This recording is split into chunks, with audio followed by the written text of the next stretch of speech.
Que a graça e a paz do Senhor Jesus esteja com todos. Eu quero começar a nossa devocional fazendo uma pergunta. A quem eu posso ser comparado?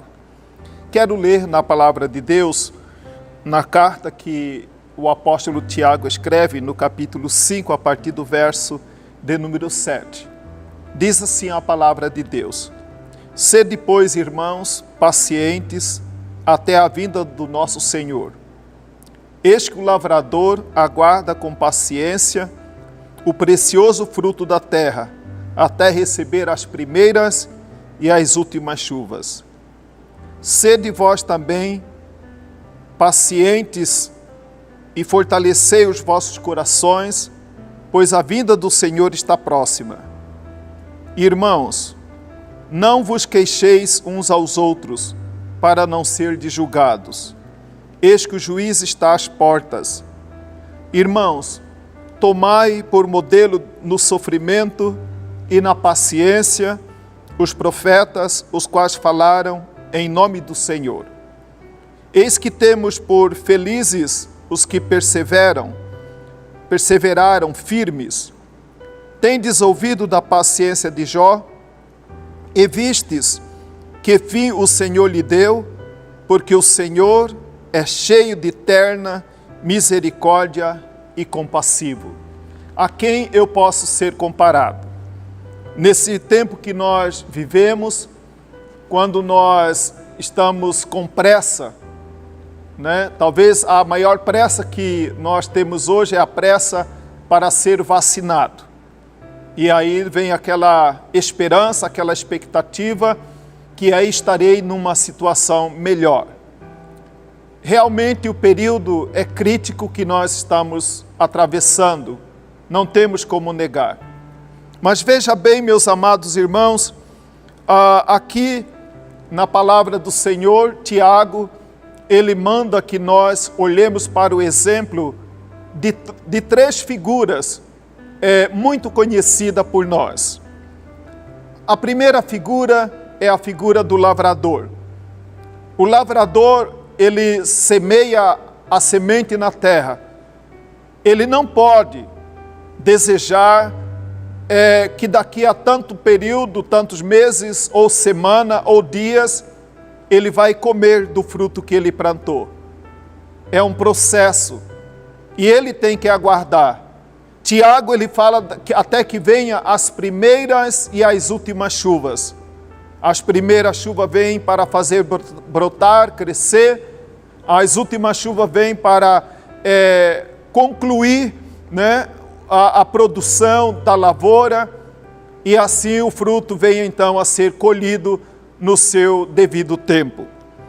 Ele também fala dos profetas. Os profetas, que nós olhemos para o exemplo dos profetas. Quando nós olhamos para os profetas, amados, nós vamos perceber eles se levantavam contra tudo, contra a oposição, contra o pecado, desafiando reis, desafiando poderes, para muitas vezes denunciar o pecado, para falar em nome do Senhor.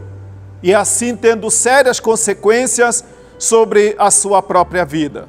Quantos sofreram, quantos morreram, quantos foram presos. Mas a palavra de Deus diz que devemos olhar para o exemplo dos profetas. Eles foram pacientes, foi necessário haver paciência, firmeza, confiança, fé, que Deus que mandou eles fazer a obra, que no seu devido tempo o Senhor ia cumprir aquilo que eles estavam anunciando. E aquela espera entre a proclamação da palavra pela boca do profeta até ver concluído aquilo que ele esperava, certamente era um tempo de ansiedade, de silêncio, era um tempo que o profeta precisava saber administrar seus sentimentos, suas emoções, sua fé, sua esperança, sua confiança no Senhor. Outro exemplo que nos apresenta a palavra do Senhor é a figura do nosso irmão Jó. Quanta provação esse homem passou, dias de incertezas, ele teve que ter sabedoria para lidar com tantas oposições, tantos contratempos na sua vida, mas a palavra do Senhor nos manda olhar para o final da história de Jó. Se nós olharmos para o meio da história do lavrador, não tem fruto para comer, ele não vê resultado do seu trabalho. Os profetas também, por mais que eles ansiassem ver concluído, realizada a sua profecia, a palavra proclamada, mas o tempo é do Senhor. E eles tinham que entender isso. E nada acontece fora do tempo no propósito de Deus. Há um propósito estabelecido por Deus para todas as coisas. E nele nós devemos confiar, nele nós devemos esperar. E por fim, nós temos aqui o exemplo do nosso irmão Jó. Quanto tempo aquele homem teve que ouvir falsas acusações, falsos entendimentos, falsas interpretações de tudo que estava acontecendo com ele. Mas se nós continuarmos olhando para o exemplo dessas três figuras, a figura do lavrador, a figura dos profetas e a figura do nosso irmão Jó, certamente veremos a glória do Senhor, veremos o poder do Senhor, o sol da justiça brilhar novamente sobre a sua vida, sobre a sua casa e sobre a sua família.